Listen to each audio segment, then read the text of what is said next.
Hello, everyone. We are tonight playing Poisoned by Vincent Baker, the piratical RPG with the Gauntlet. My name is Donna. My pronouns are he, him, and I'm running the game. There it is, the original printed Rare as Gold Dust version.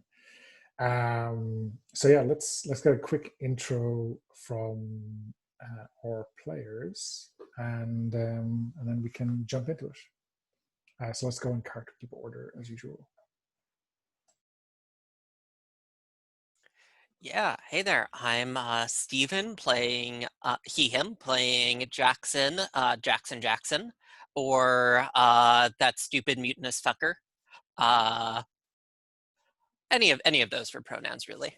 Um, I am a sailor on the ship. I before that I was arrested for being a woman living as a man and fucking some women as a man. And I also fucked some men as a man, but that didn't come up during that trial in particular. Uh, I also tried to commit mutiny against our current captain this one time. Didn't end well. Totally not going to try again, I promise. Yeah. Okay, cool. Josh. Yeah, I am Josh, he, him pronouns, and I am playing James Fitzjames, the carpenter of the ship. James Fitzjames is a former Royal Navy sailor who was pressed into service when his ship was captured. He is his ultimate goal is to renounce piracy, if not, renouncing what he got from piracy. And returning to his sweetheart, or at least he has promised to return to his sweetheart, and settle down as a rich landowner. Uh, yeah, I have sworn to back Jackson in his ambitions, and in return, Jackson owes me to do my work for me and give me some time to myself. I just did a promise that to 50 other guys, and I've got the crew. Going to be doing a lot of scrubbing of the deck if they deliver. But then again, you'll be captain at that stage. Okay, and Sabine. Yeah, Sabina, I use any pronouns. I'm going to play Jonathan Coldwell, who uses he, him pronouns. Jonathan is son of a gentry guy. He went to medical school and, was not particularly religious. And then he learned about, met some other young men and some other not so young men and had a lot of relationships with them. And when his father found out, he was disowned, thrown into prison, had his index fingers cut off, and then proceeded to murder some guards and run off. And during the whole running off, he was shanghaied by the crew of this ship to be their surgeon. And that's what he's doing now. He has promised to the captain that he would sink the dagger rather than see her taken by the authorities or whatever goes for that. And also he wants to be avenged at a certain point on his father because he blames him, maybe not quite unjustly, for all these troubles. Also, he saved Jackson's life because why not? Seemed to be the right thing. Jackson gets people to do stuff for Jackson, so it's probably not a bad thing to have them in your Yep. corner, right? I owe all the other player characters. Okay, great. So yeah, when we set our scene, it is the year of our Lord 1701. And in that year did end the bloody career of the pirate captain Jonathan Abraham Pallor, called Brimstone Jack.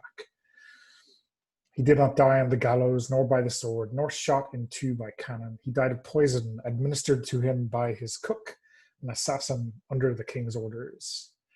And this is what happened next.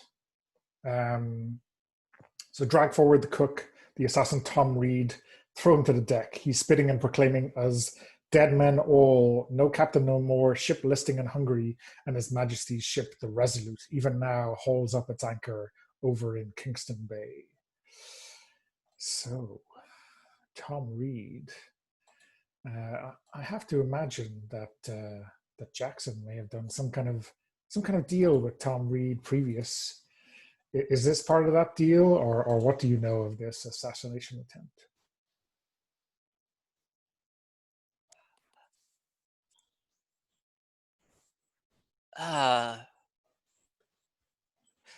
Yeah. No, I probably totally know about this. And I think I think I even probably promised to try to keep him alive, which is why this is probably not what he was expecting when I shout out, "Hang the fucker!" And James, what kind of man is the cook? I think he's a good cook. James is sad to see him go. Yeah, I think what James knows of Tom Reed is that he was a man who kept the crew fed, and he kept the crew fed without giving them, moldy bread and rotten meat, which is better than he got in the Navy. So he's watching over the crowd. He's obviously not, arguing that this man shouldn't be hanged, but he's not as into it as I think, Jackson is yelling out, "Hang the fucker." And I think Jonathan, I don't know that a surgeon and a cook are completely different creatures when it comes to a pirate ship in 1700, but Jonathan is obviously an actually trained surgeon. So what thing has Tom Reed said to you or done in your presence that disgusted you? I think what disgusted me most is that he poisoned our captain right now. I kind of liked our captain, and I do not like people who poison others. I mean, he was arguably pretty good cook, even though he spit in the soup a lot, which also disgusted me. So, okay, it's not unhealthy to spit in the soup, so but no, poisoning, that disgusts me. That's what scalpels are for. But I mean, I think it's that spit that gives it that extra flavor. No one's ever complained about his cooking before. So yeah.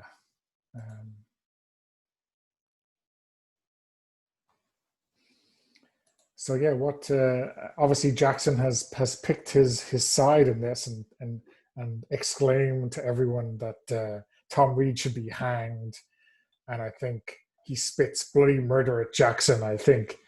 I kick him in the face. I mean, I think he takes that as intended.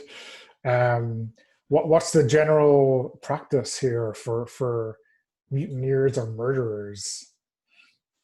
They're not just going to hang him out of hand. There might be some kind of trial. What's tradition? What happened to the Jackson? What was that? Well, I mean, I didn't actually manage to kill the captain. I think that, I think that the captain, maybe shouted out to the crew, what my punishment should be, and some people called for me to die, and I think the captain it was like one of those things where the captain could show how magnanimous he was by not killing me, and instead just putting out my eye.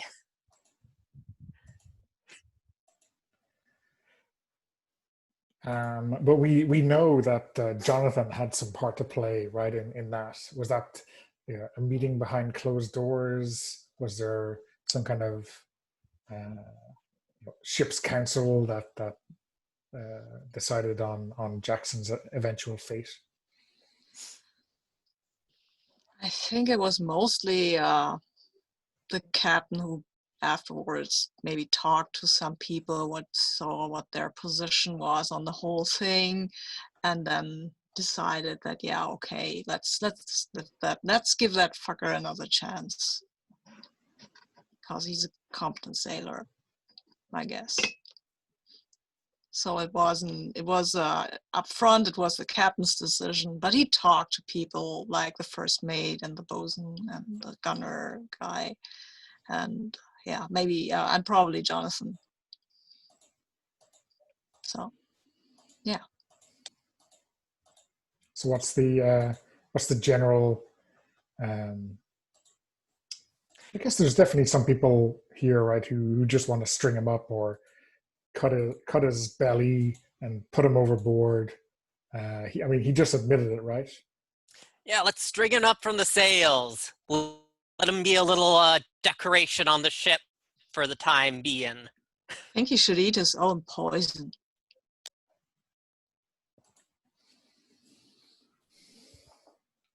That's what they call just desserts in Yeah. aboard the ship, huh?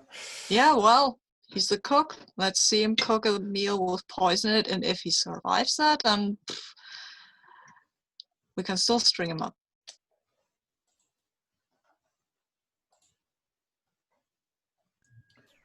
Yeah. I think the captain's probably still warm. So whatever poisoned dish he was drinking or was eating out of is probably still on his table with him like slumped over next to it, right? Yeah. So I think there's probably general disagreement over this. I think who do we think? Yeah, I think Adamson, who is the gunnery master. He's a stout older man, and he's probably been around quite a long time, even aboard the Dagger. And he says, "No, we have to have a captain first. Without a captain, the ship will descend into chaos, and then it doesn't matter what we do to Tom Reed. You heard what he said. The Navy is on its way." So it's going to be Captain You. Adamson? I bow at Adamson and say I accept your nomination magnanimously. I said someone, not something.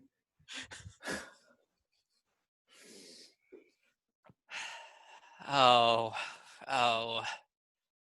No common sailor can just shoot to be captain. You got to learn the ropes.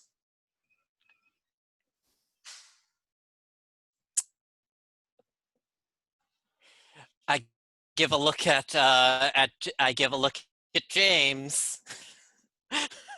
Yeah, James sort of catches the glance, and he's leaning against like a wall. He's leaning against something on like a barrel on the ship, and he sort of straightens up a little bit, and he goes, "I say we kill the fucker first.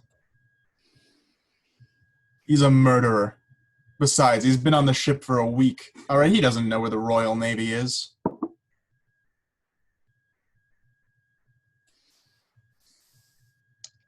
I say we should have a captain first.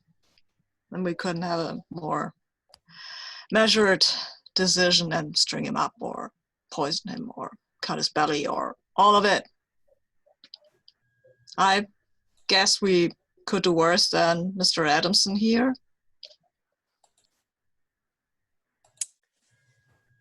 And I'm looking at Jackson. Yeah, I think I think that I give a look over at Mr. Adamson and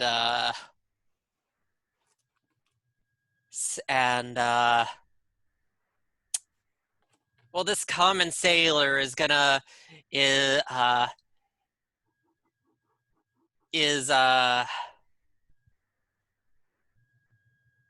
not going to sit down as an old pig fucker like you takes the captaincy, and I sock him in the nose. Okay, so it sounds like we want to go straight to a conflict. I mean, he's trying to become captain. Okay, so so I think, yeah, we want to, I mean, this sounds, let me just check exactly what this sounds like.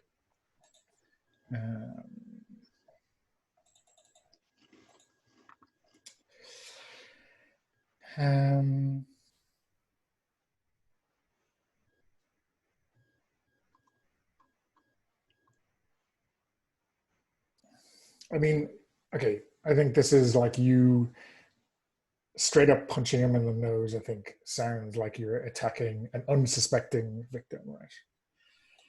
Okay. So this will be brutality versus soul. So first of all, I need to do a profile for him.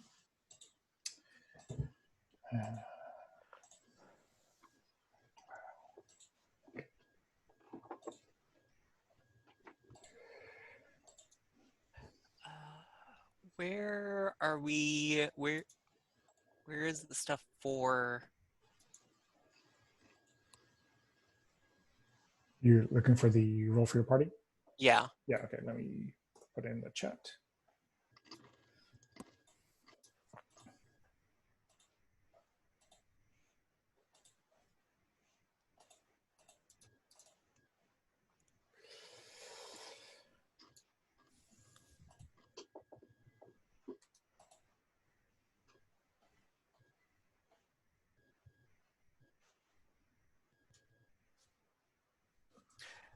So should I just roll my soul, or do we stat out this guy first? I'm just starting now up, but we can go to the roll first. Yeah, okay, and he's a pushover. So yeah, I'm rolling 5d6. Yeah, and I will be rolling Jackson's soul, which is only 2. So let me roll green.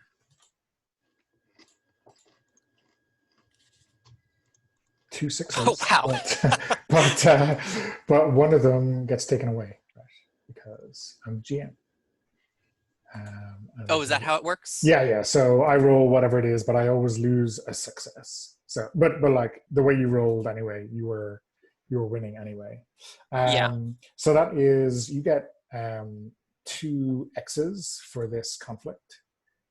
So it's so this is the initial positioning right before a proper fight escalates.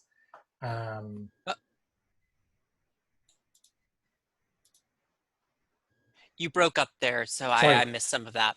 Yeah, so this is, I guess, the mechanics that say how it goes before it escalates into a full-blown fight, right?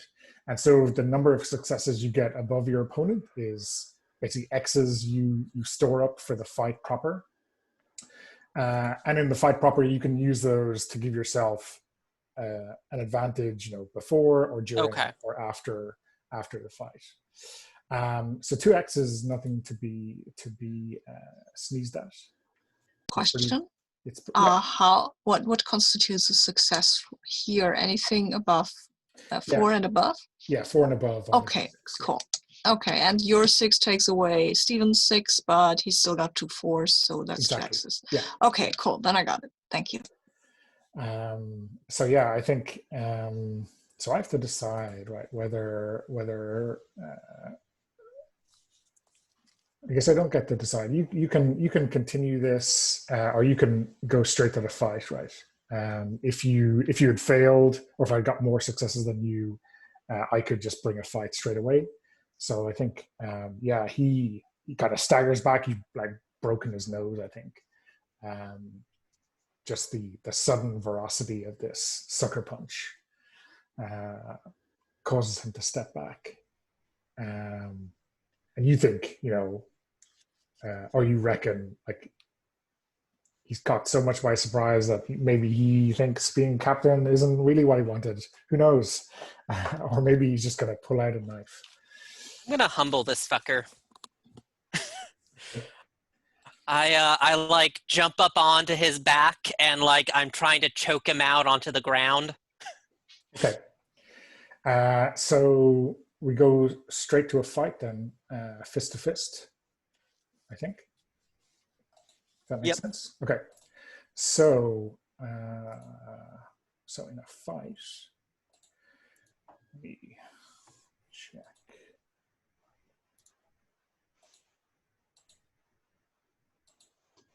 Oh, poor Adamson. I'm seeing his. So strangely enough, so if you look at the sheet for him, right, you will see. So I roll 2d6 and I give him the higher in the brinksmanship, and he rolled a 2 and a 1. Right? So he is obviously really good with cannon, but not so much anytime else.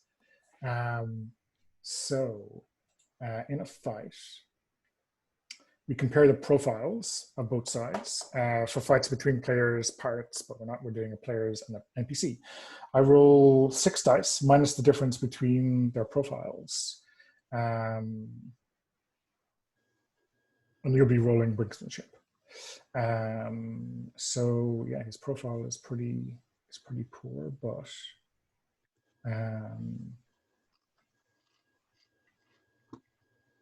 Wait, so 6 dice minus the difference? Yeah, so for profile though. Okay.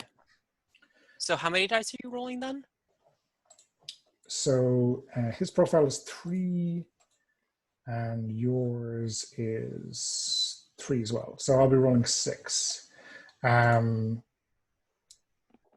just check.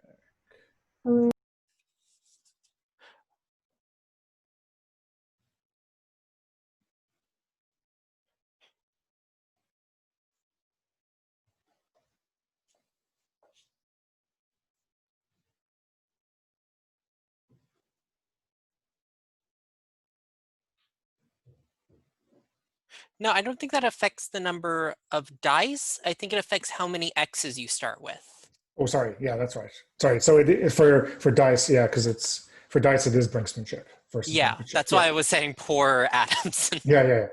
Which makes much more sense. Yeah. Okay. Cool. So let's just. I think we're better off just clearing the room on multiple party every time. Otherwise, we'll get a little bit. So you have those 2 X's that you got from the precursor, and you don't get any for your profile difference. Okay, so yeah, I guess I'm rolling those paltry dice. I think I never actually get anything. Oh, gets whatever. No, yeah, I never get anything for profile difference. It's just how many the GM gets. Yeah. Because the GM is always like, tends not to get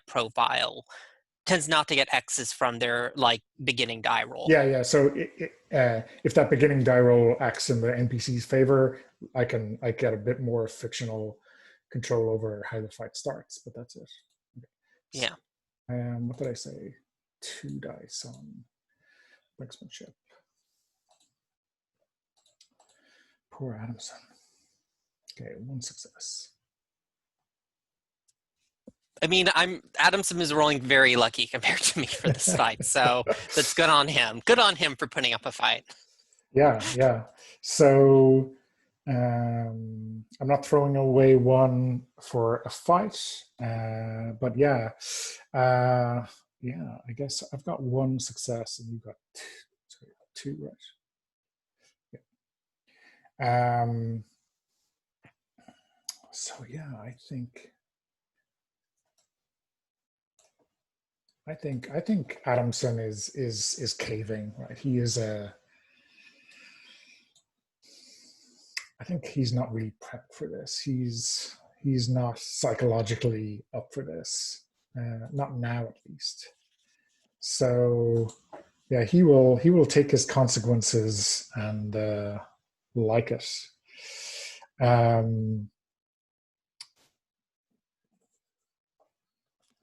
You can escalate, right? But he is choosing to lose, basically. I Yeah, think. so what does spending X's here do at the end of the fight? So when you spend X's, you got a couple of options. The first one is you can. So this is fist to fist, right? Which means the what we've described already is pretty much what's happening to him, right?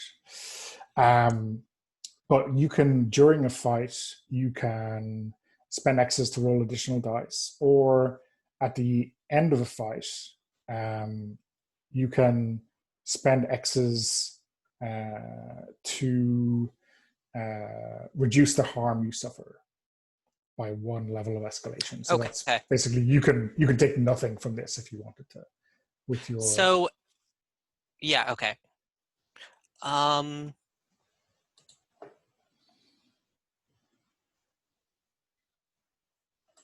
But he's not spending any of his X's to roll more dice. So if you wanted to continue with an escalation, right, he could spend if he had X's, he could spend them to roll extra dice, but yeah, he is caving. Okay, He's just losing this fight straight away. cool.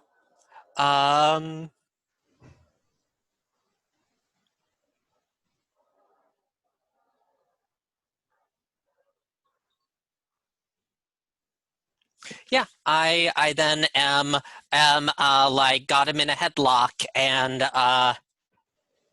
I'm like screaming at him. Now, who are you backing for captain? Who are you backing? Yeah, and I guess he taps out and well, I suppose the Brimstone Jack was a common sailor before he took the captaincy.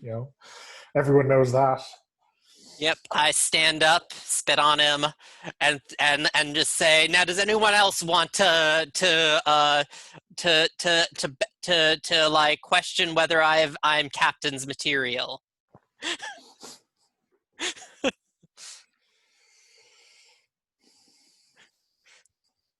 See, great decision making.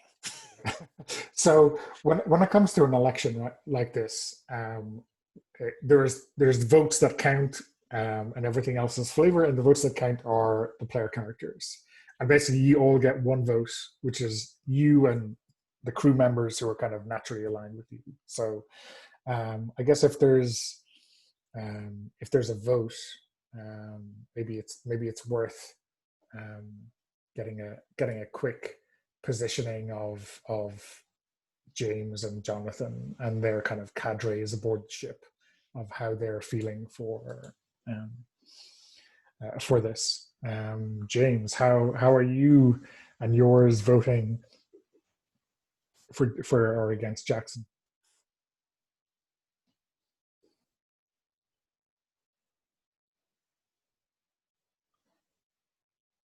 Oh, sorry, you said James. Sorry. All the names start with J, so Yeah. Yeah. I didn't register that you were talking to me. I think that, James has made a promise, and it is a promise that he intends to keep, at least right now. So James will throw in his weight behind Jackson. I don't know who would be naturally inclined to sort of side with him. I guess he is a former Royal Navy soldier, right? So he probably, to some extent, represents the feelings of like the British sailors on board the ship. Oh yeah, and I'm actually looking at the character sheet, which is great, Donna. But I think we also need to add, because you're supposed to X, or I'll just strike through it when you've achieved it. Okay. Yeah.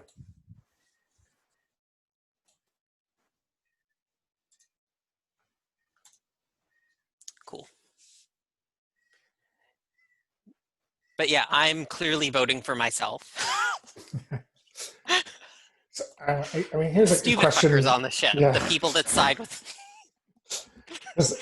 When you become captain, does that mean that score goes down, or is like being captain No, it still? means like it stays there, like, but you get to, if you want, choose a new ambition and your score can go up. Yeah, yeah. That's what Okay. it says at the end of the book, at least for like changing your stats. Cool. Okay. And I'm going to be following through on my wise sets of decisions to be revenge upon Captain Rutherford. I would like to say that I'm keeping, when I see that the tide is turning towards Jackson in Jackson's favor, I will keep my counsel back and say, okay, you do you, and yeah, like it's not.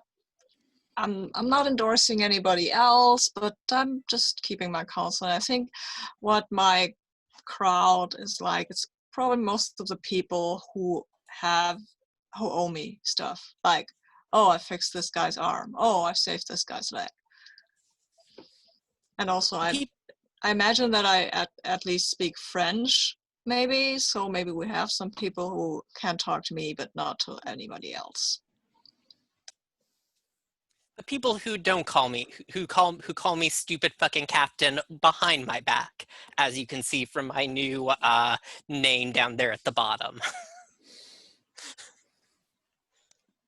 Yeah. Not probably in French though. Okay. Yeah. Cool. So,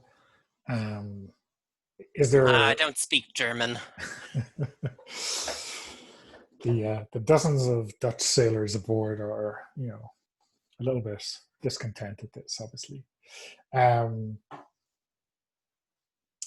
So yeah, I think first things first. What to do with the traitor Tom Reed. I guess he sees the writing on the wall, given that Jackson, who said he would string him up before he was captain, is now captain. So. I am, though, and I do another like great bow to Jonathan, willing to accept the adversaries of my officers. If you wish to administer the poison. Well, gladly. I'm going over to wherever that last meal of our captain is lying about. I'm looking at him and I say, hey, you can eat this, or what we do with geese. So eat it. So yeah, I think this is some kind of role. Yeah. I'm just not entirely sure what is this. Are you acting with deceit or cunning, maybe? Are you trying to convince him that it's better to go quietly? Yeah, it's either deceit or cunning, or just full on, because effectively this is just saying, here you go, here's a knife. Now, it seems also doing something against a completely helpless person. Yes, it's true. Yeah, I attack an entirely outmatched victim. Yeah, okay. So this is brutality versus soul. Okay. Neat. I've got a bit more soul, but no less brutality than Jackson. So I roll with 5 dice. Okay. And I will roll 3. Okay, let's see how that goes. Well, that doesn't go very well. Okay, so I dropped one of my successes, which gives us both 1. Okay. So I think Tom Reed picks up the bowl of stew that he had prepared. Maybe it's the same bowl that Captain Jack had just eaten from, and I think he throws it in your face and picks up the knife from the table, and we're going to go straight to a fight, I think. Oh, Neat. He's going to I try think- to. He's going to try to gut you. Oh, that's not very polite. It is not very polite. I will attempt to anatomically correctly fillet him. Well, I have chosen for my weapon thingy. What's it called here? Distinctive hand weapon, and I think in my case that's the scalpel. That's actually a really sharp knife. Okay, great. So let me check Tom Reed. His profile is 3. I think he has nothing to lose, right? And I rolled a 6 for his brinkmanship, so he's kind of handy. So the profile is equal, so no X's for him, no X's for you. So we're just going to roll your brinksmanship versus his. Oh, well, the way I'm rolling. Come on, Beagle. You're not on his side. Oh, maybe you are. Wow.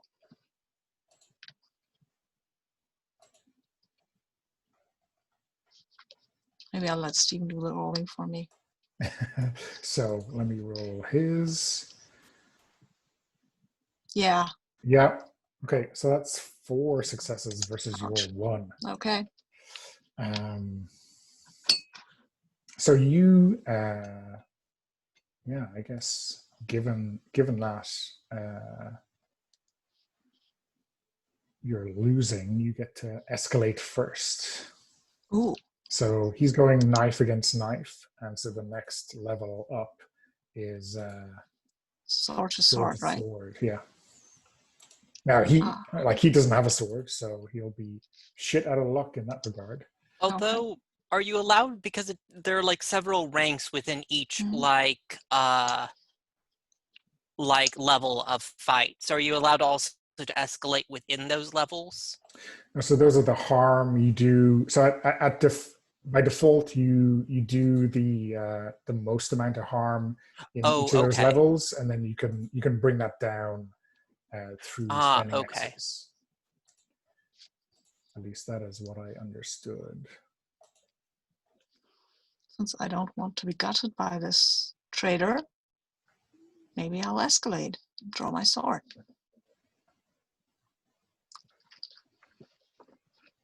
So what happens now?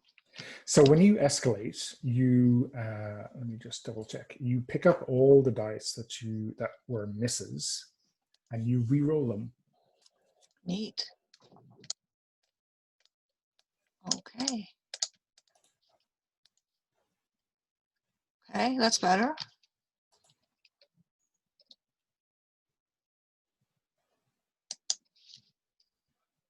And what do you do? What do you get to do? I don't think I do anything. Oh, okay. So if you advance, so if you like escalate and you're tying, you win. But if you stick to a tie, you're losing. So that's escalated. There is a 1 level above, which is guns, right? So you still behind? Or no, you're on 4 successes and so is he. Yeah. So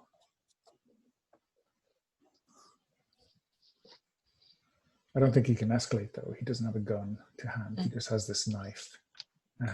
So yeah, I think he will not escalate. And you get the option to escalate again if you wanted to.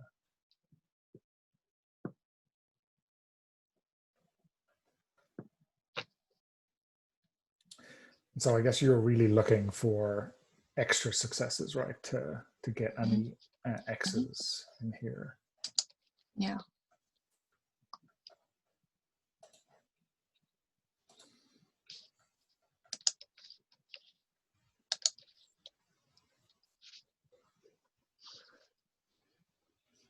Is there anything I can do right now?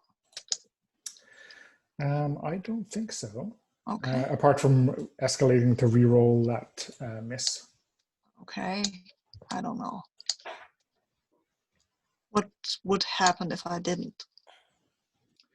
So if we didn't, we would go straight to consequences. Okay. And it's and you advance to a tie, which means you're Mhm. winning, right? Okay. So losing means suffering the full possible harm of the fight. Mhm. Winning means suffering only the necessary harm of having engaged in the fight. So I think that means, you know, you're taking lesser harm than he is. Okay. Fair.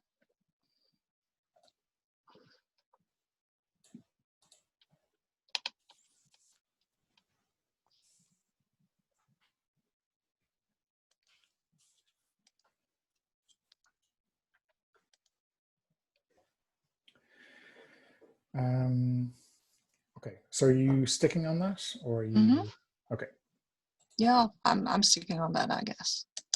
I don't really know what that means though, but I'm sticking on it. I don't want to draw my gun now. Okay, so yeah, so he is losing, and I think based on the sword, you know, you're going to be killing him outright, whereas he is giving you a scarring, but not necessarily a deadly wound. So why don't you describe that? Okay. So yeah, what that looks like.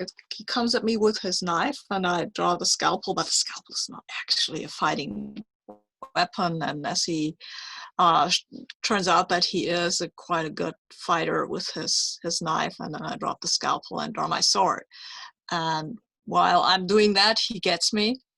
I think there is a kind of a wound over, but it gets struck by the ribs. The blow gets just scrapes along the ribs, doesn't penetrate any internal organs. While I, with my sword, will penetrate his internal organs, twist the sword a bit, and then rip it out, and tell him, well, that probably hurt as well. Sad you don't have a stomach to eat the poison anymore. And then I leave him there, because that is not a nice way to die. So yeah, he's bleeding out right there next to the captain's table. What is James doing during this fight, or maybe during the aftermath? Yeah, James is well. James has a bit of a issue now because the surgeon is the one who just killed somebody, so he doesn't exactly know where to drag him to. Yeah, I think James is gonna like with this new corpse on the ground. James is gonna clap Jackson on the shoulder and go, "Your ship now," and then he's gonna just sort of drag the corpse off to, I don't know, wherever we keep corpses before we throw them overboard. I don't know. Is there anything interesting on Tom Reed's body that you find? Probably the only waiting area is like on the gunwales as you search for pockets and then turf them overboard. Yeah. Is there anything interesting on Tom Reed's body? Other than his like whatever charter he has from the king, which does confirm that he isn't just crazy. He legitimately working for the government to take down Brimstone Jack. But he's been yelling that all day, so we all knew that. Yeah, and I guess the he probably has he has poison too, probably on him still, and I think James is gonna take the poison and pocket it. So some kind of tincture from some alchemist somewhere, maybe at a regular port of call of yours, which a few drops of this in anyone's stew will give them stomach pains. But whatever, half the bottle that he gave into the captain's bowl has killed him outright. Okay, cool. Do you want to take a 5-minute break and then come back? Yeah. Okay. So, Captain Jackson installed in the captain's cabin, and Tom Reed killed and tossed overboard, given short shrift for his mutiny. What's the mood like aboard the ship, down in the lower decks? James, how are the normal working sailors reacting to this upheaval? Well, I think right now they're going along with it because they do not, not much has changed yet that would set them off, right? But it's still transitionary. I think everything is still very much up in the air. No one has cemented their power yet, even if Jackson is nominally the captain. Okay. And how about from Jonathan's point of view? Yeah, well, if there have no orders been given, that's cool, I guess.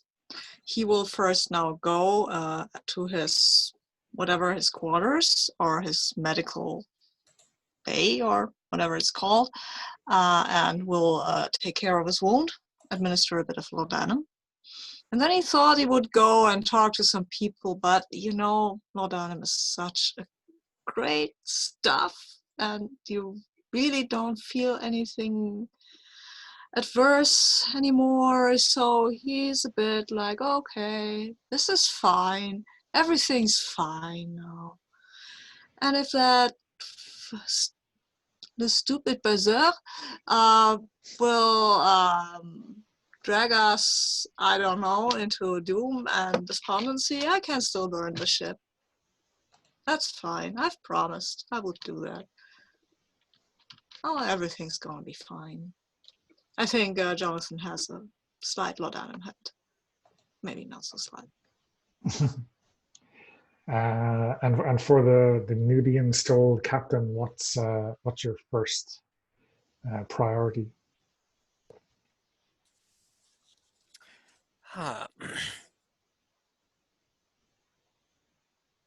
So I'm just want to check in with you. I should have asked this before we started recording.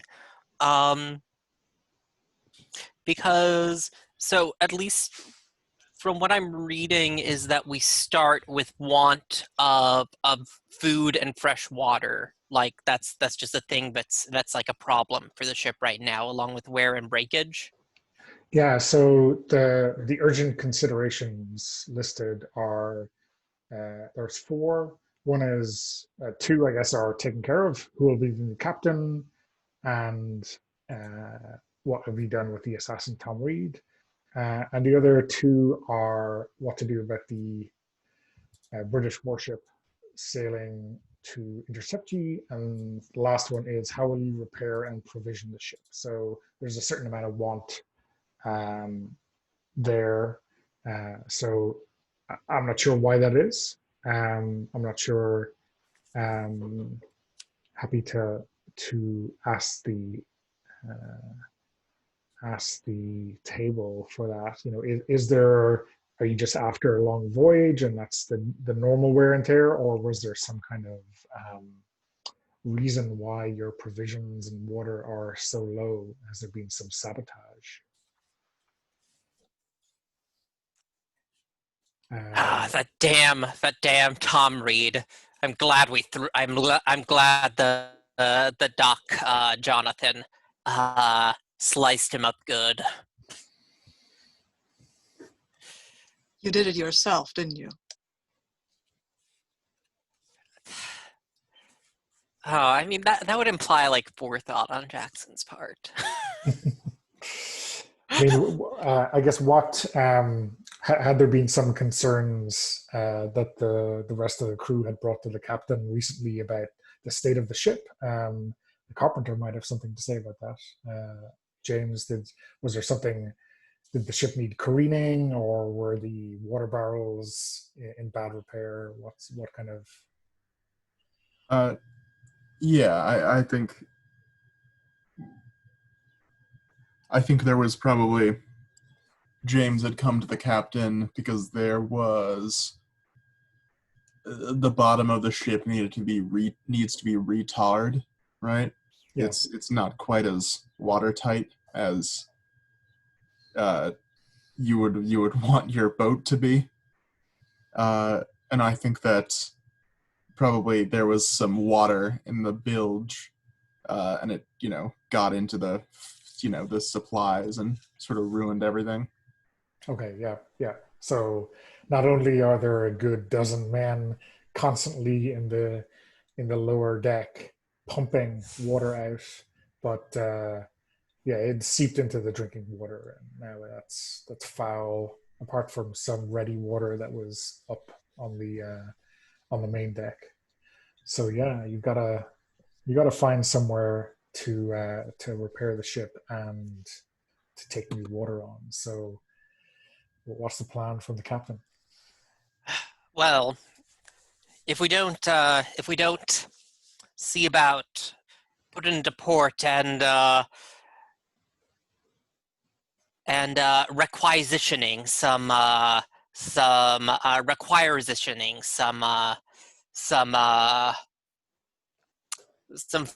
food and water, I should think that we're going to be facing some discontent on the part of the crew. Is there anywhere nearby? And I guess I turn to whoever our navigator is that might be flush in these things for us to see about taking.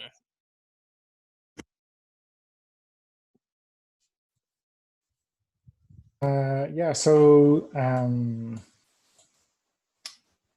Charles O'Neill is your sailing master, and I think he is fairly experienced in these waters, and he takes out a chart, probably one that someone amongst the crew has filched from their last posting aboard a Royal Naval vessel, and well, there's some shallow beach here on this Long Island. Maybe not so much on the fresh water, but we could send a party inland. There's bound to be springs. I mean, there's signs of springs on the map, but this is old. Who knows how long those last? If we want to be sure of it, we got to go to port. But that takes long, and there's risks there too. Okay, no, I'm actually also seeing the rules that, like, if we get a prize of 3 or more, we also are able to remove a want. Yeah, so if you hunt down a prize, you would be able to, obviously take whatever's aboard that ship, but you can also just kind of control for the risk and pull up to an island or go into port. So there's a lot of ways to manage your risk there. So yeah, again, it's kind of up to you what way to go.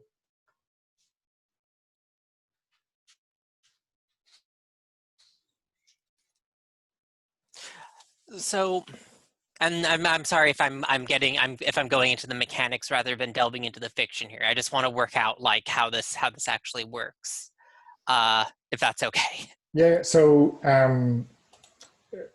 you're picking a number, which is like how much payoff you want for that thing, right? And you're just picking a number between 2 and 6, right?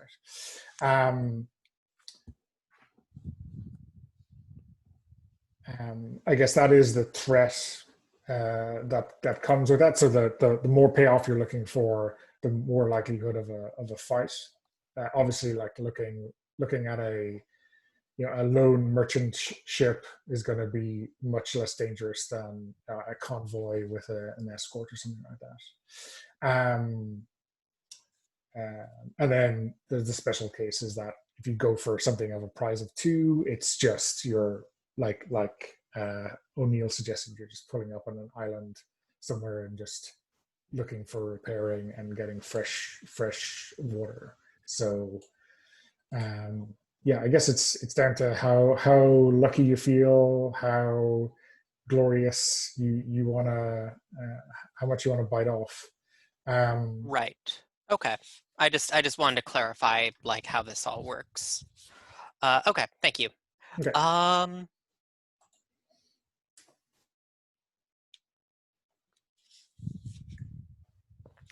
Yeah, I should think if we chart out to find a merchant sloop, we should be able to gain enough treasure and trade goods to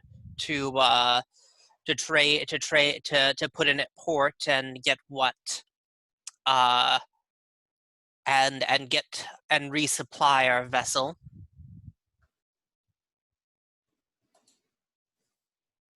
Okay, so yeah, so I guess you're looking for. I mean, there's certainly a prize of 3 here, so that 3, we can. Yeah, so a sloop, a simple merchant sloop, I guess, is what you're looking at. Because the big problem is if we don't remove want, then it actually generates more problems for us as long as it's there. Yeah. So I guess so the way I understand it, right, is you're naming a number, just how many dice plunder the prize will be worth and how well guarded the prize will be. So if you're saying a prize of 3 or 4, right, so you're 3 is the number you're picking, if I understand that correctly, and then you are like spending, so you have to match that with the threat, and so two of that goes for the merchant vessel, right? Mm-hmm. And then you spend the other one you need to come up the budget for either an additional vessel of the same size in the convoy, or like one for cruel fortune or a costly delay or a company of Marines aboard one of the ships. Or exceptional crew or an experienced captain. So you got to manage the prize versus the challenge, right? Oh, okay. And although I see now that we actually just roll the dice and add them. Yeah. Okay. No, in that case, I think actually, putting in at the beach sounds more the better option here. If we're well, no, I think we'll still go after the sloop. We need to also repair. I'm picking like the slightly better merchant vessel, which is. Oh, okay. No, I see. Yeah. Okay. Sorry.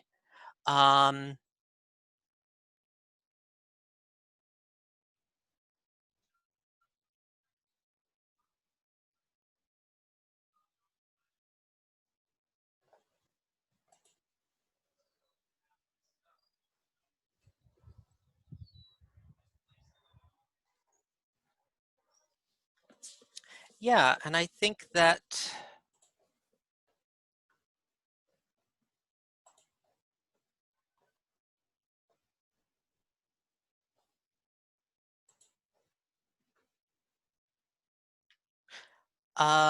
Yeah, but there is a company of Marines on board the ship that are providing guard to it.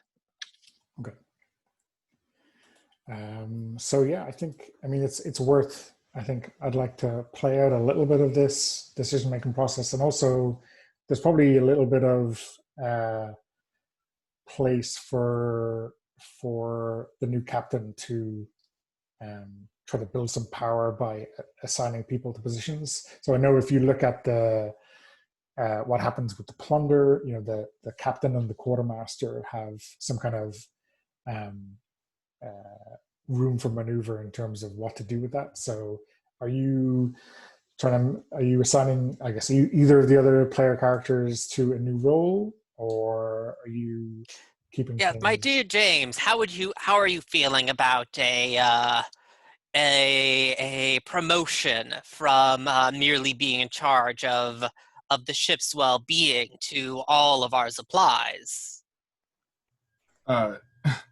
James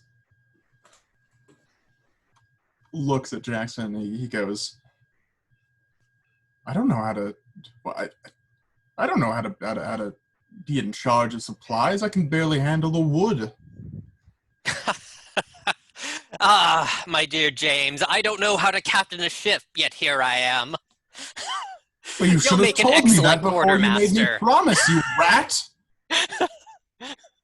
You'll make an excellent quartermaster. Is this an order? Are you? Who will be the carpenter if you make me the quartermaster, Captain? I'm sure that you have an apprentice or two that you feel might be up to the task. James shakes his head. He goes, if this is what you are asking me to do, it is a terrible choice. But I am asking you to do this, James, because you are the one man aboard this ship that I can trust. again, I wish you would have impressed this upon me before you made me throw my side in with yours. Fine. I'll take it. I'll be the quartermaster, but it's your ship that's going to go under, so. I shouldn't wish for the ship to go under, my dear James. After all, you are on board as well. And who was the previous quartermaster? Oh, Is that a position left vacant by someone who was eating with the captain or drinking a terrible water, or is he just cruelly thrown out of his previous job? oh yeah, I think I probably threw somebody out of their job.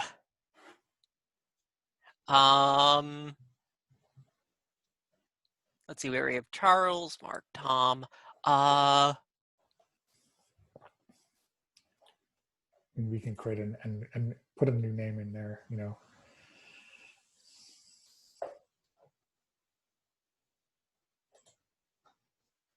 Edward. Yeah, maybe- Blind Ed. So is that Ned or Blind Ned? Because he missed, you know, James caught all those things that about the water and the leaking and all of the damaged supplies. So maybe he is incompetent. He is also he can't see for shit, but he can scriven quite well.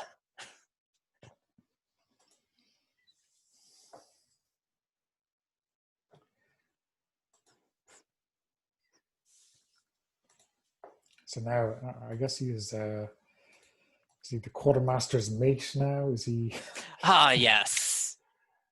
He'll make a fine mate to James here. I'm sure that won't cause any conflict between the two of them. Obviously not.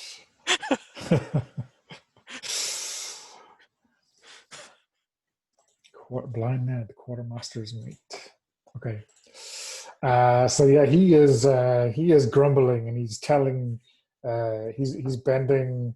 I think maybe he's not. Well, perhaps if you were the one to come to me with this talk of poison supplies and befouled water, perhaps you would still be quartermaster, Ned.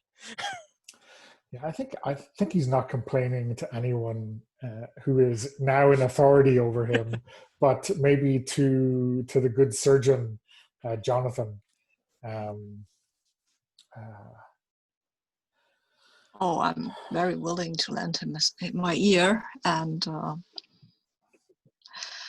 will tell him that, of course, this is a terrible situation, but I know for a fact that the last time we went into dock, the captain said to that bastard James that we should fix some of those planks down at the aft. And he says, nothing wrong with my ship, nothing wrong with those timbers. And that's what's left in that poison water that's killed our supply. I wouldn't be surprised if it's that dodgy water that killed the captain. His stomach has always been a bit weak. Mightn't even have been poison.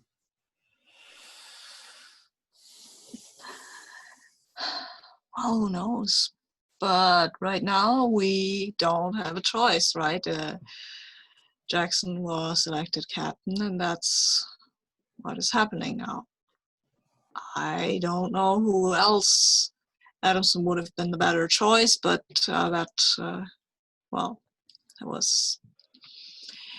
I think he was afraid, and we can't have that as a captain. We need a captain who is not afraid of things, and I'll have to give Jackson that. He's not afraid of anything, but that still might be a problem. Well, I think if you came at him with that scalpel of yours, he'd be afraid or he'd be dead. One way or the other, we'd have a proper captain again. I am not one who go at Jackson with a scalpel unless he's well and truly inebriated. Well, there's no one's drinking water, so it'll be rum. Straight rum, maybe. Mm-hmm. Oh, who knows what might happen then, right?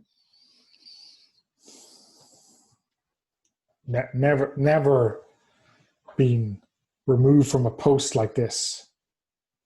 That was not a wise choice.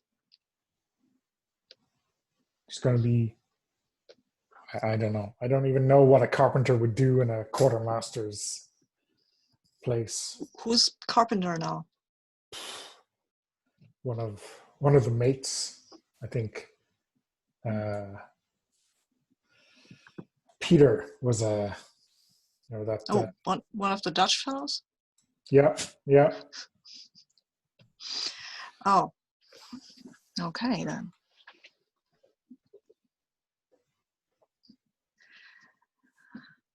I think we need to get some water first before. He just squabbled at me in his little like Dutch speak when I promoted him to carpenter. I'm sure he was making a perfectly valid point, but it may have been lost in translation. Ik wil dat niet. Anyway, I'm not there. I'm just adding into the fiction. Yeah, but ik wil dat niet is probably what he said, but well. It's probably pointing out that he isn't actually a carpenter's mate.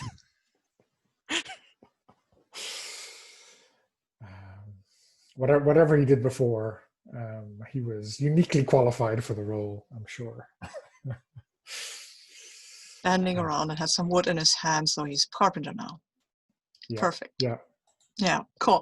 So I think Jonathan will start gathering up a bit of sounding out who is not really happy with this captain and who would want that position who would actually be a good captain, because he wouldn't want to be captain himself.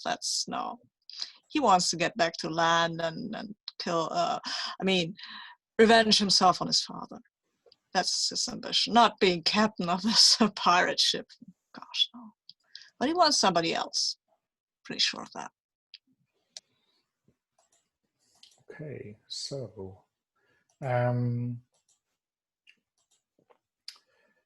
tell me how you got word of this this merchant vessel. Let's call it the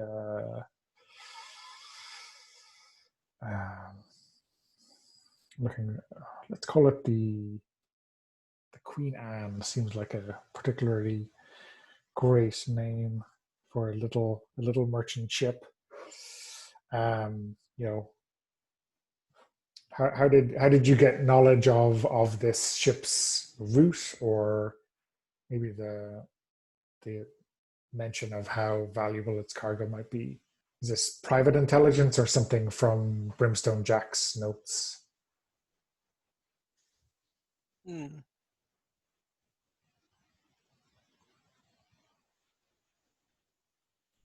Yeah, I think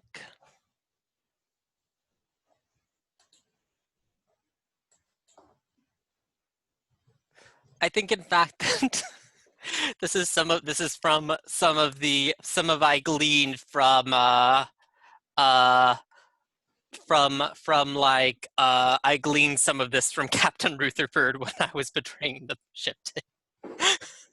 Okay. Well, I mean, did he mention the Marines, or is there some reason that there is a platoon of Marines aboard this ship? Yeah, like I think that this was meant to be like this was meant to be like a trap that I was supposed to lead the crew into, but I'm just full on going to try to take the ship for its plunder. Because it's not a trap if you know exactly what you're walking Yes. into. And obviously, you wouldn't share this kind of intelligence with anyone, would you? No. No. Okay. Is there anyone aboard that Jackson trusts? Yeah, I think I trust. I think that I confide this in Jonathan, not the whole like that I heard about it from the guy that told me to lead us into this trap. Uh, just that we're going to be uh, there's going to be blood in this. I suspect for I have an intuition that this ship is more guarded than it appears to be. Well, that seems to be the perfect opportunity for you to show your fighting mettle. Of course, of course. I mean, this is like a captain charging the enemy and laying about. That will cement your position in the eyes of the men for sure. Yes, I hope it will, and uh, I just wanted to say, my Jonathan, that you put up a excellent fight there with that bastard Tom. Well, he did not have a sword, which was to my advantage. I am not a born fighter. Still, it's always good to know that you're not just in the business of keeping men alive, but also of ending their lives as well. Well, that is the other side of the coin, isn't it? Life and death.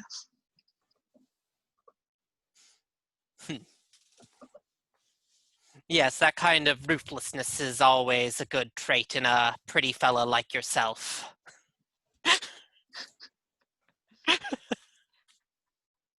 Well, yeah. Have a little rum before you go into the fight. I hear that it enhances your ruthlessness. Also, I don't suspect you don't need that. Captain. Yeah, no, I'll still drink with you. Very good. Are you trying to accomplish something here, just to check? I'm just trying to get you to overextend yourself in the fight and maybe get yourself killed. You know? Okay, that's fair. Because playing on your overconfidence seems like a good way to get you to overreach. And maybe if some Marine bashes your head in, all our problems will be solved. Or some of them, at least. I have to say I like you, Jonathan, and If I want to give you a reward for the good job you've done for me so far. I want you to lead the boarding party onto the ship. I'm a surgeon, Captain. That is You shouldn't have gotten Jackson drunk. Yeah, but I'm telling him, no, this is not my job. This is your job. If you want me to do your job, then you can tell I want you everybody to that be I'm... by my side, Jonathan, when we take it to those fuckers. I will be right behind you.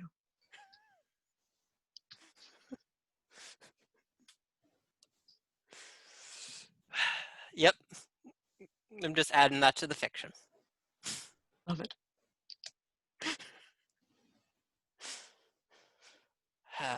Jonathan doesn't. What was that? Jonathan doesn't love it. As a player, I love the fact that he will be behind you when you charge the enemy ship. Yep. Let's see what happens with all this. Okay, great. I was just using the opportunity to stat up the Queen Anne and its crew. So, yeah, I guess they're going to have to trust the boarding, but they're expecting a trap and not a good, honest, fair fight. As a player, I have to ask, Yep. how PvP is this game meant to be? Absolutely. Okay. I mean, the rules apply, and there's even rules for ghosts. When your character dies, you get to go to hell or not, or get to haunt the ship or not. So yes, definitely set up for PvP. Okay, cool. And that's okay with everybody, right? So if I try to jab Jackson in the back or something like that, that would be okay with you, Stephen, and I would be okay. Cool.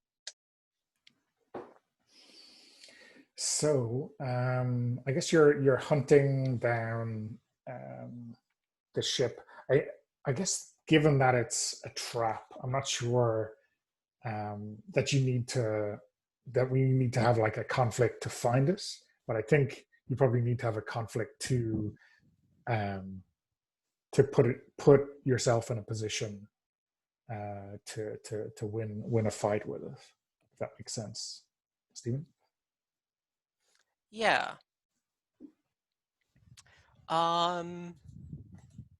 So is it just, do we go with the same type of roles, or is it still, or do we do, or are roles for like ships handled differently starting a fight? They are pretty much handled the same, as far as I can tell. There's some extra rules in terms of fighting, like on a side, but like the initial conflict that's successful is still the same. So when we get to a fight, mobs and ship's crews, or even just two souls standing together against a common enemy, it'll sometimes happen that the players' pirates fight together on a side. Then the victory depends on the effort and will of all. The captain's player, or whoever's leading, will take dice for brinksmanship, and will give one dice to each of the other players whose characters fight under yours. Then those players take a second die and add it to the one that they just got. The captain player rolls brinksmanship, and then you all roll for it with those two dice if you want to. So if you play your part, you get to roll those two dice. The captain's player gets those. If you decline to roll them, instead holding them back when the captain's player lets hers, your pirates disobey the captain and doesn't fight. The captain's player doesn't get the dice, but you instead mark 2 X's on your sheet. So I guess if you're planning on backstabbing someone, holding back is exactly the right way to go about it. Yeah. But the fight, I guess, ship to ship or whatever, isn't. So there, I guess, many ways, or depending on how it goes, you can, you can fight broadside to broadside, or chasing it, or boarding it, however it works. But I think the initial approach is just on the captain side, because this is the precursor to the fight. And so this is, do you get your way? Do you get to approach it in the preferred way for the ship? actually, before we get to that, I want to ask that question because when we designed the dagger at the very start, right, you picked grim reputation. Yeah. So I want to play into this a little bit. You know, as you're approaching the Queen Anne, you know, what will these people have heard about the grim reputation of the dagger? I mean, is it that like you're either impressed or killed? Like like when we like are done with the ship? Since we did talk about like impressing as many people, a whole bunch of people. Yeah, yeah. I mean that certainly fits. Um, is there something, Josh? Is there something that say James has seen or done that would have added to this grim reputation? I think that the old captain, what's his name? God, Brimstone Jack. Brimstone Jack. I think that Brimstone Jack did not spare officers when he boarded ships, as a matter of his fucked up principles. So I think that certainly if you are the officer of a ship and you see the dagger coming, you are gulping.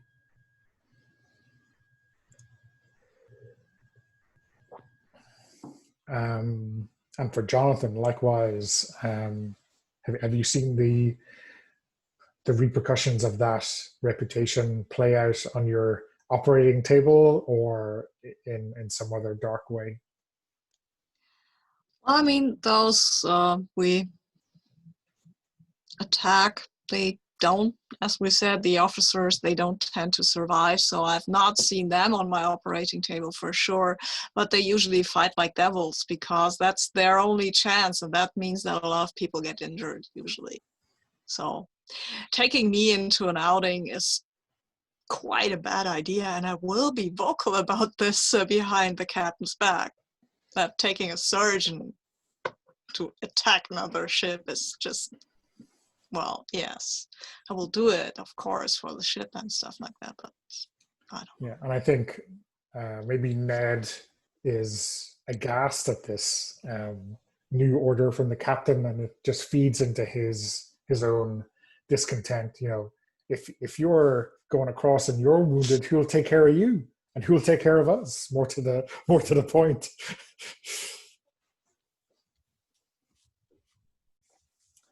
So yeah, what's the how does the dagger? Is there whatever black flag flying from the main mast, or are you flying false colors, or how does the dagger usually approach? Yeah, I think that with how like this was meant to be a trap, I think that we're for now like coming in close false colors. Like they think that this is going to be like a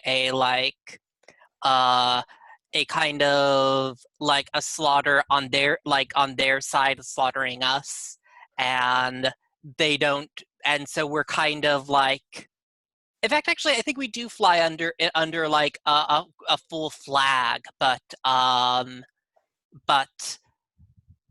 think that like we're putting on the air of being like overconfident and not knowing that they're there. Okay. It seems to me to be deceitful and cunning. Yeah. Right? So I think this is ambition versus brutality. Yeah. Fortunately, my ambition's higher now, so they're equal, rather than my ambition being lower. Okay, so that is 5 each.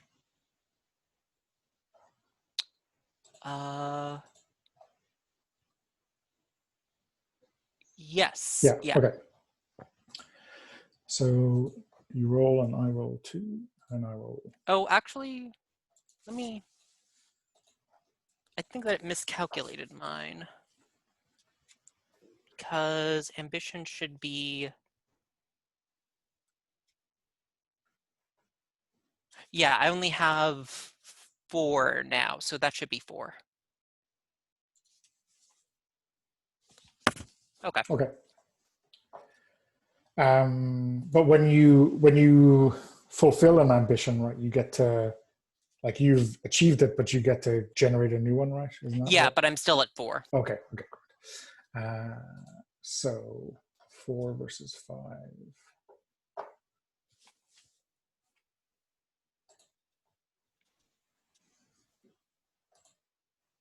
Okay. Oof. Yes. Yeah. Haha. Your luck is holding out. So that is 2 versus 1. So mark 1x. And I guess, yeah, it's working as planned. Maybe not as perfectly as planned, right? But you are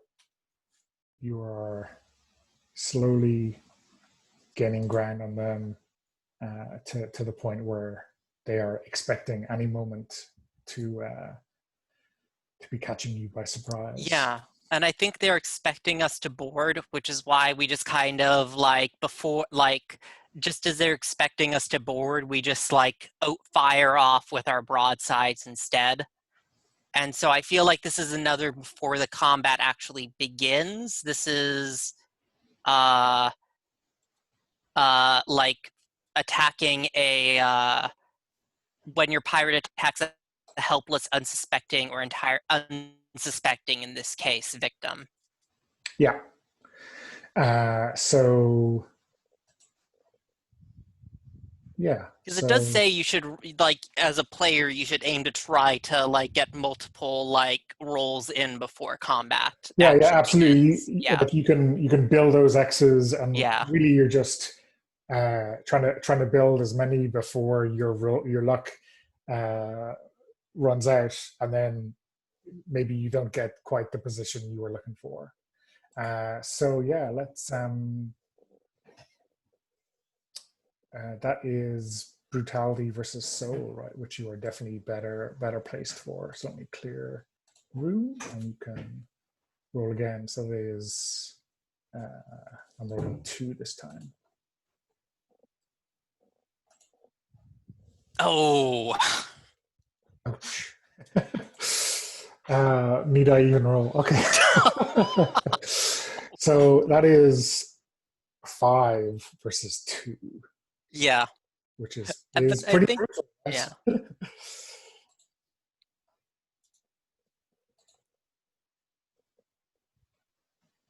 Okay. So yeah, that is a lot of X's, right? So now I know, like, before a normal fight, right, you can spend X's to, like, kill an NPC. In a fight like this, though, I think it's still the same. You get to kill an NPC, but maybe that is someone significant, right, aboard the enemy crew, right? So you have 6 X's. Yeah. Sure. Okay. So you can save those, or you can, like, spend 3 of them to, like, kill the captain of the Marines or the captain of the ship or something like that with your first shot before the fight properly breaks out. Cool. And, like, are other players allowed to also take actions now before the fight begins, or is this more on me, on the captain, since we're doing ship to ship? Yeah, so in this initial stage, I think it's just you, but now, like, the fight is broken out because you've just opened fire, right? So we're kicking straight to the fight. Okay, cool. And then, as we described earlier, people kind of join in or not, but there's a dice thing going on, right? Okay, cool.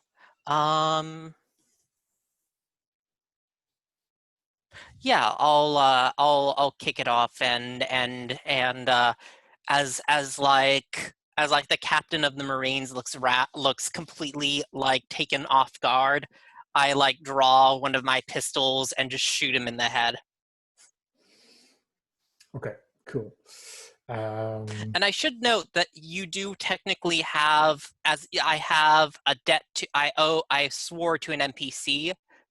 So at some point you can ask me to subtract soul from one of my rolls. Yeah, that is to Rutherford, right? Yeah. And is that only where he is concerned, or is this Nope, at any point. at any point? Okay. Because I'm definitely, like, at this point, I think that you are under no Yeah, may belief not that, be yeah. may not be delivering on his promise. Yes. Yeah. Okay. So yeah. Okay. Cool. So, but I think we might leave that to the fight because that's much more interesting. Okay. Cool. Yeah. So I'm just looking at the time. I think we can probably wrap up this fight before we finish up, if that's all right with everyone time-wise. Sure. Okay, cool. Okay, yeah. So yeah, why don't you describe where you're at, and then we can do that fighting on the side. So the profile of the ship is 7. Cool. So that's where we're at right now. I think you can safely say you're broadside to broadside, right? Yeah. In which case your the dagger's profile is 11. So this is going to be bloody. Yeah, very bloody. So okay. So yeah, what's is there any kind of speech or direction from Jackson initially? Blast the fuckers to splinters. Leave no man alive on board that doesn't set down blade and serve us. We've got the memory of the good Captain Jack to honor and keep the reputation of the dagger grim and dark. I will translate. I point at the other ship and make this.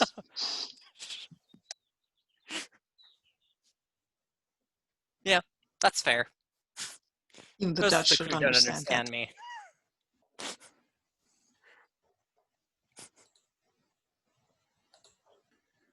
And is James gonna help out or get involved? Yeah, James will join in the fight. He'll, egg on the sailors to fire their cannons.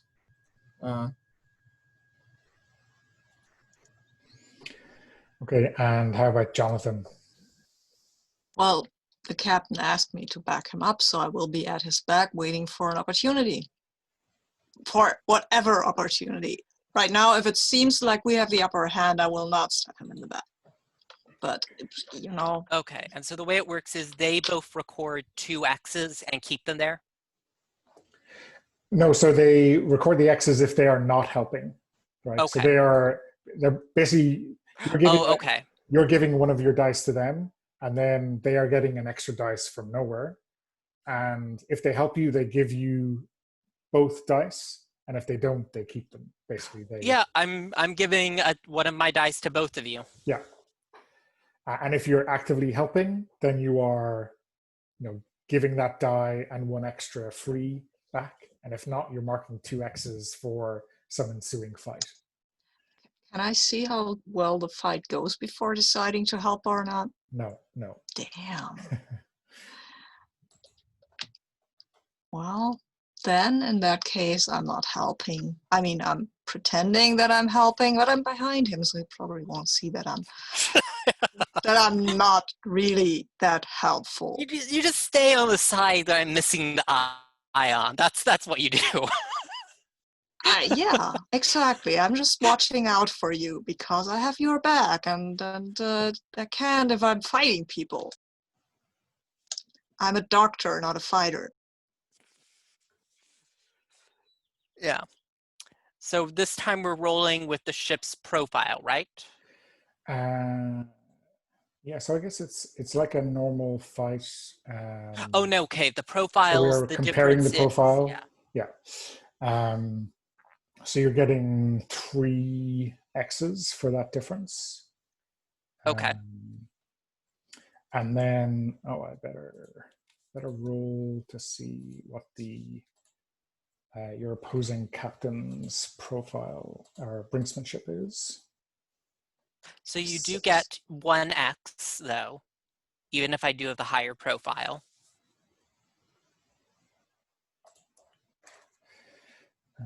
And actually, no, I don't get, and I don't get any X's for profile difference. Only the GM. Yeah, sorry. The X's you have are the ones you've rolled before. Oh, right. Okay. Yeah, which is 3 because you just spent 3 to kill the captain of the Marines. Yeah, and actually, what's the ship's profile? 8.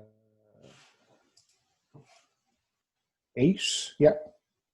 Okay. And so you're we're 11, which is a different. But 10 because we have wear and tear, I think, right? Okay, so it's 2 then. Yeah. Okay. Okay. Question. Yeah, What can I do with those 2 axes that I now have? So these are, so if you decide to so if you board, you will you could get into a fight, or you could stab Jackson in the back, and you would have those 2 X's stored up for whatever. So you can use them to protect yourself or to as an advantage. Oh, okay, cool. Yeah, with 2 X's, you could give me actually, it says you can only spend X's to inflict harm on a named member of the opposite crew. Yeah, it's fair. I can spend them to protect myself, which you can't spend them to protect yourself. That's fine. That's but that is protecting the one that means the most to me. I mean, at least currently. You might win my heart yet. Okay. Okay, so how many dice am I rolling then? Sorry, I was just getting confused here. Yeah, sorry. So you are are rolling your brinksmanship. Okay. Now you have given 2 dice away, but you're receiving Yes. 2 back from James. So you're at your brinksmanship. Okay. And I rolled a 6 for Captain Jones of the Queen Anne. Sorry for taking all the dice rolls this session. I mean, there's one easy way to get you out of the captain's chair. Have another vote. Okay, I only got 2. Okay, sorry. So let me roll.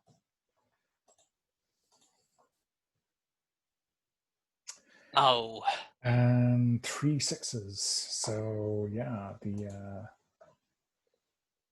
Queen Anne is not doing too badly in this regard. So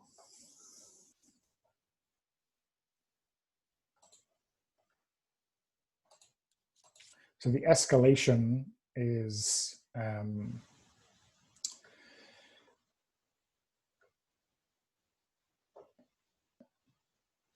I guess the way to escalate from broadside to broadside is to board.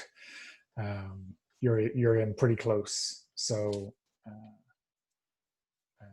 that's your option really to escalate, is to get your men aboard. Although I'm just clarifying here, because strictly, because do I get to spend X's? Yeah, at any point, so you can spend X's now. I'm gonna start spending down. I'm gonna first spend, because it doesn't say I have to spend them all at once, right? No, you can spend them whenever. See if I at least can. Yeah, I'm gonna spend at least 1 to see if I can't take this up to a tie. Okay, yeah. So roll an extra die. Yes. Okay.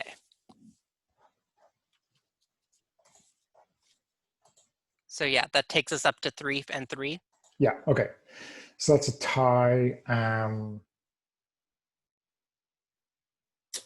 That's not. I'm not sure. I mean, the way I read it is, it's a normal tie. You haven't like escalated to a tie, so you're not winning, but it's pretty even. So I'm not sure what that looks like. I think at this range, right? They have very few guns. You have a lot of and a lot heavier, but maybe at this range, the Marines are, they're up in the rigging, up in the sails, and they're like shooting down to aboard the deck. So it's a bit of a slaughterhouse on both sides.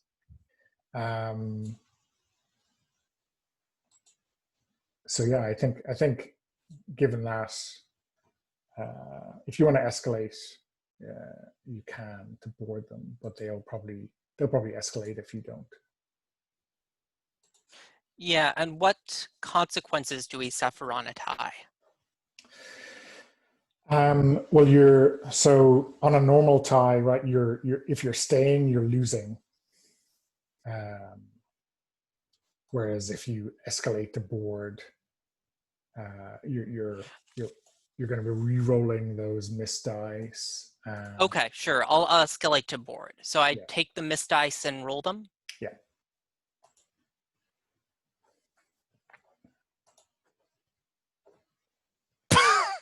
Oh, okay.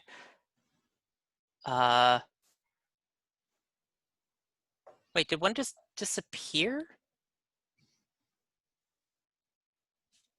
One just disappeared. Okay, it doesn't look like. Yeah, I don't know. Did they re-roll? I don't know, but one disappeared from the thing. So Okay. I'm just gonna I don't know what happened there, so I'm just gonna delete the misses there Yeah, and yeah, sure. try one more roll. Sorry about Okay, that. no problem. Roll for your party. You can be pernickety sometimes.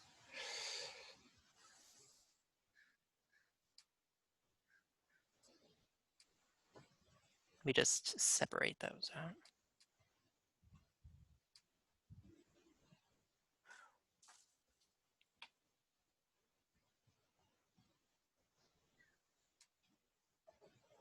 Okay, so that takes me up to 5. Okay. So yeah, what does this look like from James' point of view? You're helping wholeheartedly. You're following orders, and you're definitely seeing these guys put down. Yeah, I think James, if we are boarding the ship, James has his signature weapon, is it called? Yeah, his distinctive weapon, which I think is a carpenter's axe. And he is on the boat. He is boarding the merchant ship with the rest of the crew. Probably not the first one over the rail, but he is not shying away from the fight like Jonathan has been.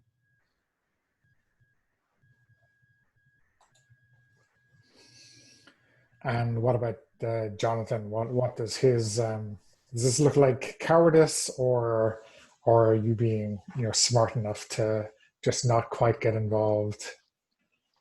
I am smart enough to look like I'm not getting involved. I will, at this point, if things look like they are going our way, I will at least look out for dangers for the captain and maybe even point them out. If they seem like unlikely to kill him, I might look at the other way. But if it's something that I feel that, no, that won't kill Jackson, and besides, Jackson has the luck of the devil, really, and I respect that. That you need to respect that. So I will call out any kind of danger to him, but I will of course try to keep myself as far from hand-to-hand combat or any such uncouth activity, because right. I mean, I have my pistol by my side, and I might even shoot somebody in the leg or something, but I'm circumspect. Okay, yeah. So, Oh. Okay, no, I'm actually rereading through the rules here, and actually it says all fights begin at the first level of escalation, and you can continue escalating from first to the second, then to the third. yeah. Well, I mean, sure, but I think the success rules at the start mean that you can choose to enter that fight at your kind of preferred. No, escalation. I know that. What I mean is you begin at the first level within that type of conflict is what it's saying. Yeah. Okay. Yeah. So So the it's not that you escalation is escalate from within. broadside to company to company. It's that you escalate from the first level to the second level. Okay. Okay. Just to for future reference. Okay. Yeah. It's not. It's not especially clear to me, but anyway, let's. It's a really little sentence that it's easy to miss. And you've accrued 5 X's right at this stage. I spent down 1 to roll an extra die. Okay, so you're at 4, I think. So you got in that last roll, you got 5 successes versus 3. Yeah. Yeah. Okay. Yeah. So I think they're gonna escalate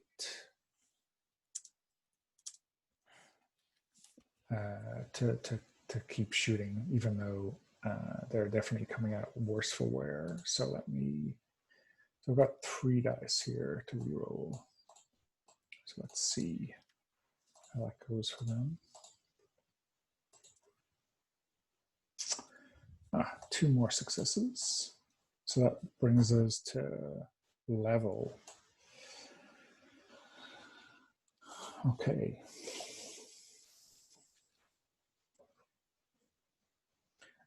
Yeah, so I think as things are getting heated, you have the guns are getting hot, and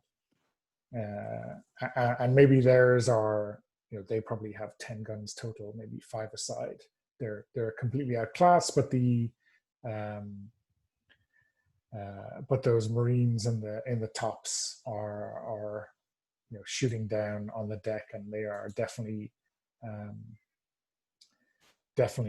taking it out on your guys. Maybe to make more sense fictionally, maybe some of them have grenades, which are causing a bit of havoc, and maybe have set a few fires aboard the dagger.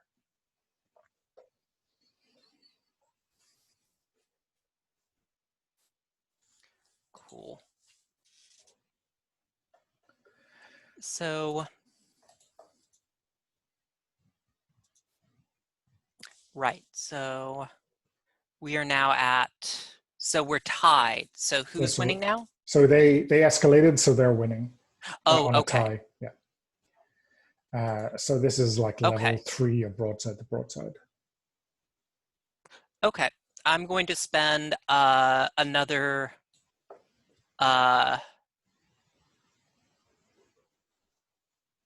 well, so I think that we're now at the highest level of broadside to broadside. We can't escalate again, but I can still spend X's.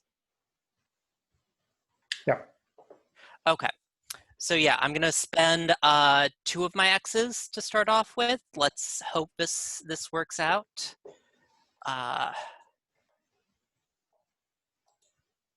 Or no, add roll 2 new dice, not reroll.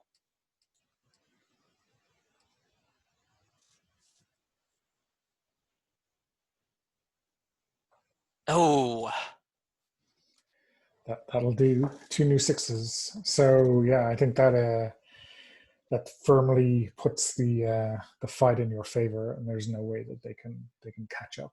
So let's see what James and Jonathan are doing in this fight as the tide definitely turns in your favor. Let's hear from James first. Yeah, James is on the merchant ship at this point, I think. I think he's a big guy, he's a carpenter. And he has a big boarding axe in his hands.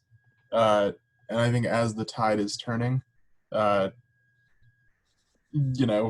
sailors on the merchant ship are probably starting to try to avoid him because he is swinging at them with a very large axe, and that is, one of the more lethal ways that they have out of here, especially with how pirate ships do tend to, take in crew.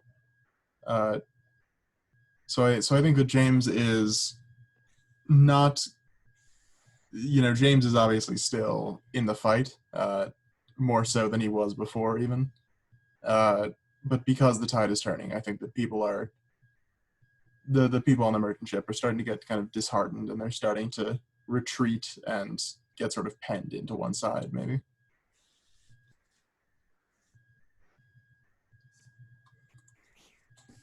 And how about Jonathan?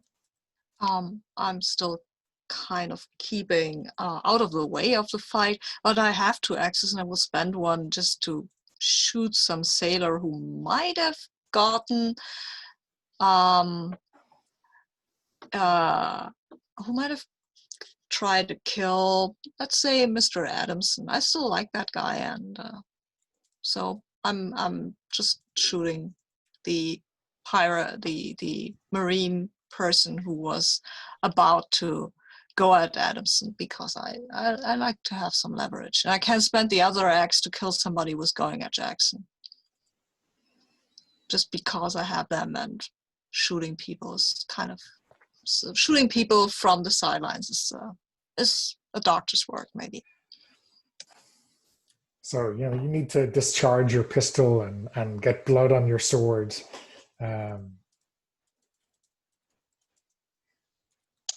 Yeah, but I know where to poke them.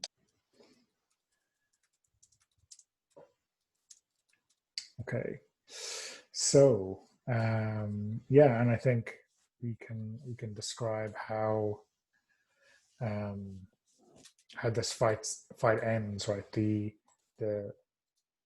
description of the harm that you're, as ships taking is pretty devastating, right? So your ship sunk versus your enemies. They don't have any X's to cushion that blow, but yeah. However, we don't want to sink this ship because we want to plunder it. So I am going to spend my last 2 X's to make it. Their ship is now broken and disabled, with many of their crew killed.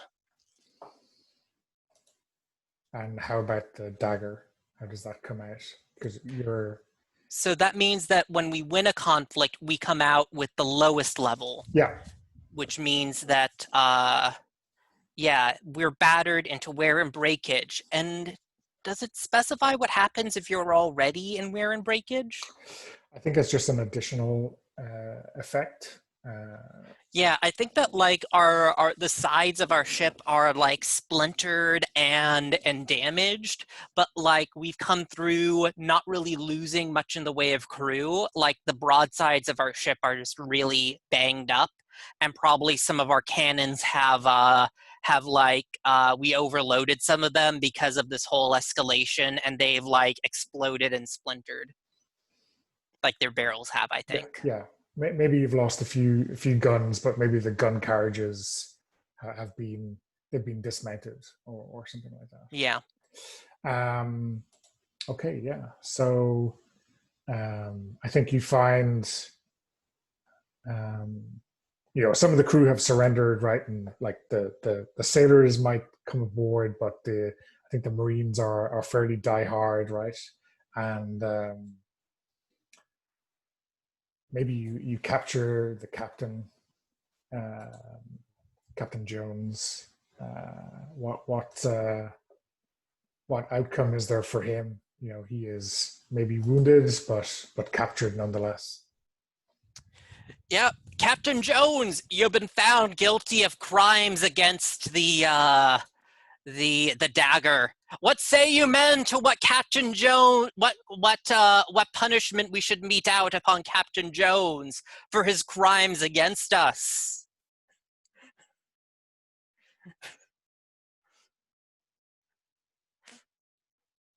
And I am just turning that over just to what is the crew's response to this? So do we see any rabble rising from James or from Jonathan and that before the generic crew join in? Nope. Mm-mm. So yeah, I think I'm just taking care of the wounded. Yeah, so I think as per the Dagger's tradition, it's death to the officers, and it's they strip the epaulets of his jacket and say straight into the sea with him, gut him like a fish, leave him be shark bait. Yep. Take my dagger up under into his belly, like cut it across and toss him overboard. That's the Dagger way. Okay. And there is booty, as is particular. Is there anyone aboard that either James or Jonathan recognize from their past lives?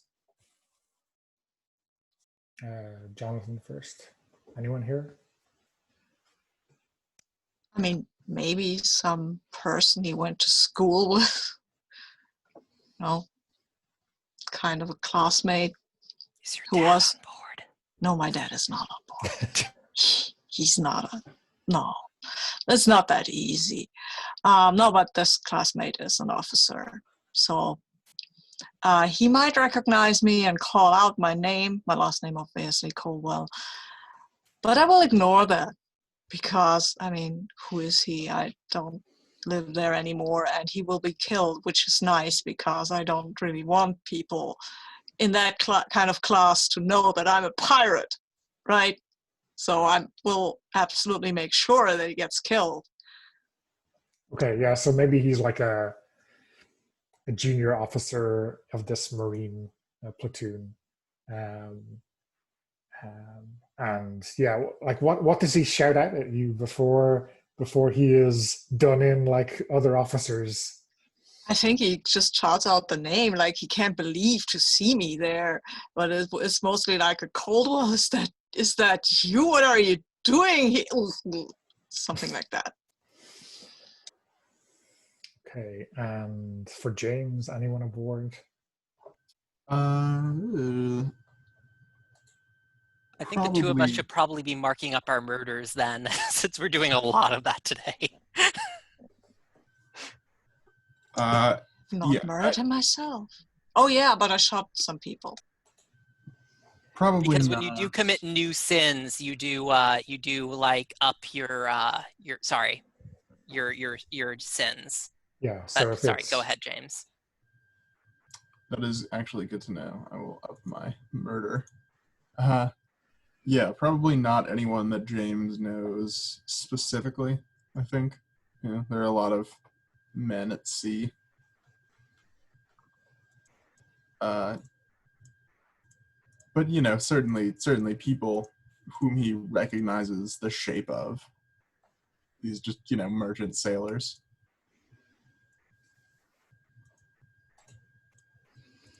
okay, great.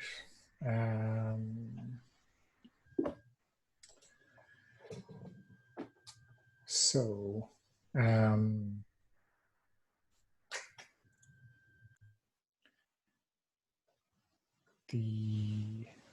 so we said 3, right, for the plunder of this prize. So when your pirates take the prize, roll that many dice. Add them together. Yeah, go ahead and roll this, James, since you have not gone to roll anything this session. Let's clear this. Clear the room. Yeah, let's go. You're the quartermaster. You're probably getting to see most of these things as they pass. Yeah, that makes sense. Yeah. What exactly am I rolling? So you're rolling 3d6 and Right. summing them. There's a 2, a 4, and a 6. So Okay. So you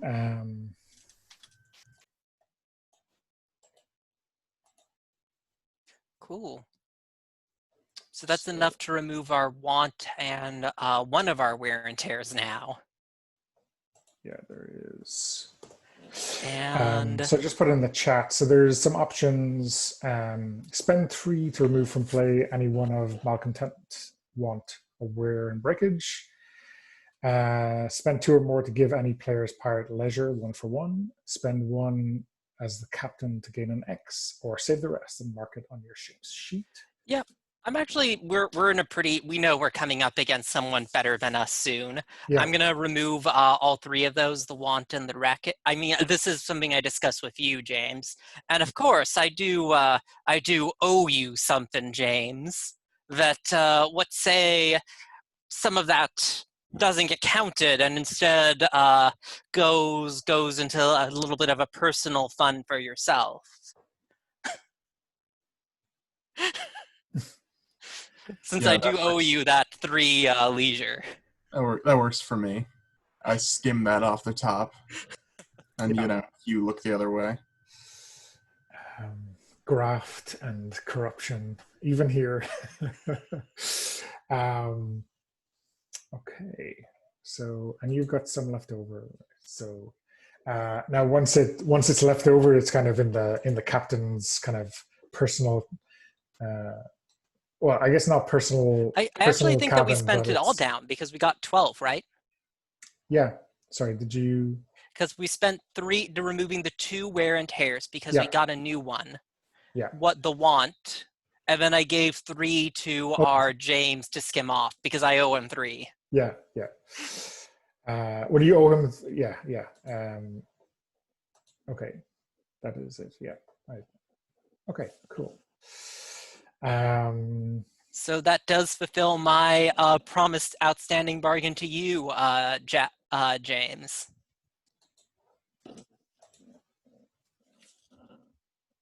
Okay. Of course, I have also fulfilled my outstanding bargain to you, seeing as though you are currently the captain. Yeah, I should remove that as well. Okay.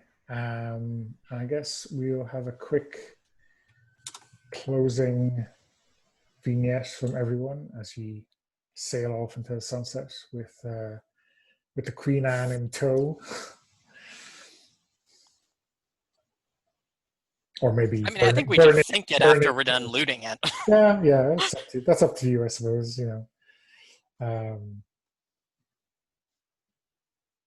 So yeah, let's go around the table and get a quick. See, James, shot. this is why I made you quartermaster, so that I could completely corruptly give you this stuff afterwards.